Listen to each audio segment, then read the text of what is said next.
Carly Fiorina not only broke the glass ceiling, she obliterated it. This is how began a piece that Fortune magazine in 2007 dedicated to the American manager, who in 1999 became the first woman to lead a Fortune 50 company, when she was hired to lead Hewlett Packard, which became the 11th largest company in the United States. Today, she is founder and chairman of Carly Fiorina Enterprises and an Unlocking Potential, which is a non-profit organization that invests in human potential. In November, she will participate in the World Business Forum to be held in Milan. Thank you for being with us. It's my pleasure. Thanks for having me. So, you were the first woman to lead a Fortune 50 company and the first to be named most powerful woman by Fortune magazine. Now, at the time, you were group president at Lucent, which was a tech firm. But even before that, you had a career that you started as a secretary, and I'm presuming it wasn't easy to then become a CEO. So, is that easier now? How things have changed since then? Well, many things have changed. There are more women in the business world. There are more women in the C-suite. There are more women in the boardroom. But the truth is, we have not made nearly as much progress as we should have, or frankly, as I think we expected to. Less than 10% of Fortune 500 firms are led by women today. That's startling when you think that women are highly educated, half the workforce. It's startling. And so, no, it was not easy for me. It still is not easy for women. And I think one of the things that makes it difficult is when you are different, and women are still different in the business world, the expectations are different, the scrutiny is different. People get very confused between style and substance. So I think all those difficulties exist. And then, of course, on top of all of that, women are still carrying the majority of the burden for child raising, for the duties in the home. And the data is now very clear. When you have a diverse team, the results are better. When women are more engaged in a business, in an economy, the results are better. So we know that more women means better results, and yet we still have a long way to go. When you see venture capital numbers, it's often, you see how much more difficult it is for women to raise money as opposed to men. So do you have any advice for young female entrepreneurs? We need to be realistic. It is harder and it is different for women. The second thing I would say is, don't let that realism discourage you. The third thing I would say is, don't let others' stereotypes of you define you. Be who you are and don't be afraid to bring everything you have to the table. I say that because a lot of times women will try to fit in. Women will try and act more like a man. Women will try to do something to sort of make men less uncomfortable. And I don't think that's very effective. I think what's effective is producing results, solving problems. And in order to do that, I think women need to bring all of their talents and capabilities to the table. If it makes some people uncomfortable, as it certainly will, so be it. But the most important thing is to produce results and solve problems. You have a unique career because you were in Hewlett Packard, you supervised the Compaq merger, which was the biggest in tech history at the time. You have been in the CIA advisory board. You were a John McCain advisor in 2008. You also ran as a Republican candidate in 2016 election. So you have an overall point of view on the concept of problem solving. And in Milan, you will talk about that. So since problem solving has never been so important, because this period in time is so full of problems, literally. Do you have any advice for leaders, from business leaders to political leaders? I believe that problem solving is the purpose of leadership. It is leadership's purpose, is to change things for the better. And the only way you change things for the better is to solve problems. Unfortunately, there are lots of people in positions of power and title who are not leaders. They may have big titles, but in fact, what they may be doing is managing, not leading.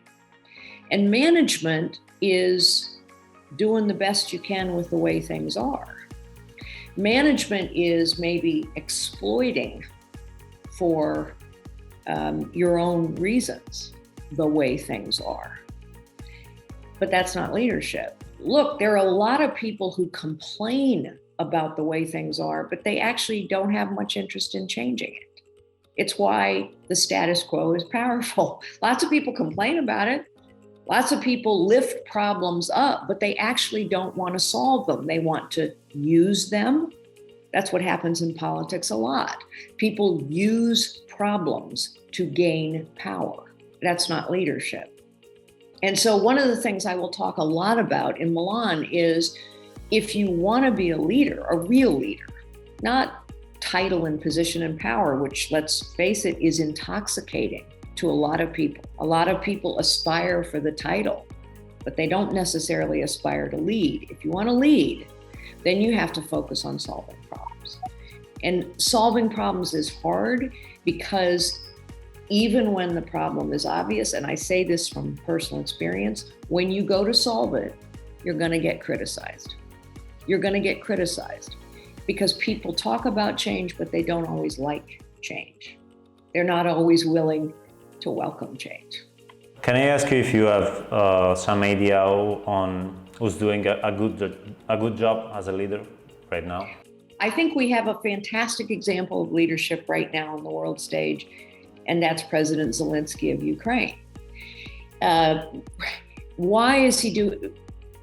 I write a weekly column for LinkedIn on leadership, and this week was about communication. And one of the things, how leaders talk. And one of the things I said is leaders always talk about we. They don't talk about I. You never hear Zelensky pat himself on the back. You never hear him talking about all the difficulties he's having. Zelensky is always focused on we, on others, on results, on problem solving, on progress. I think he's a great example.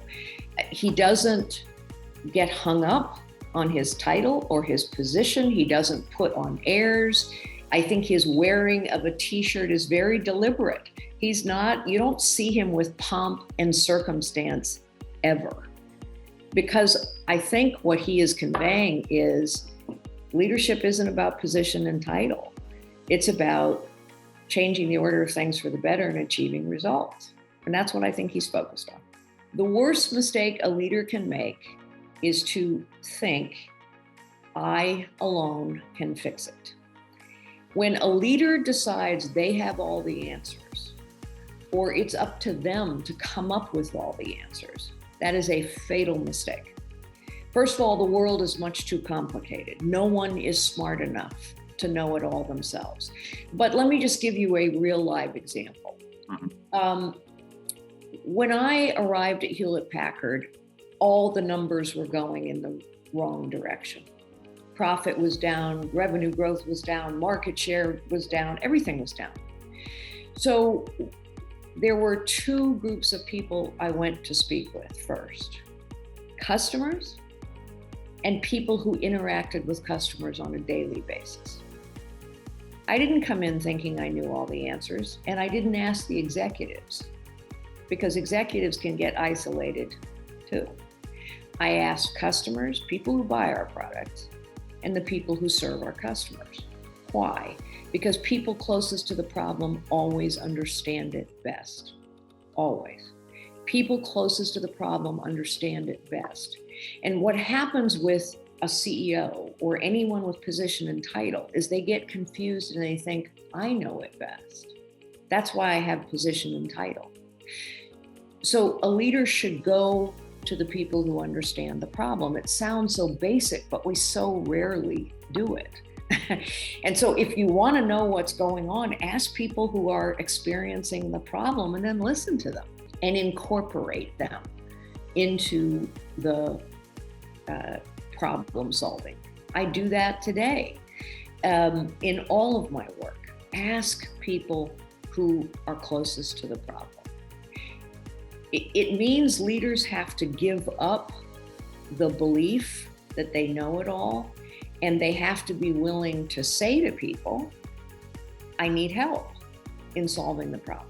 But what I've found in my experience is people love to be asked to help solve a problem because it makes their work more worthwhile as well. Thank you, Carly. You said to me in your youth you taught English in Italy, in Bologna, so I will conclude this by saying ciao. Ok, ciao e ci vediamo a Milano.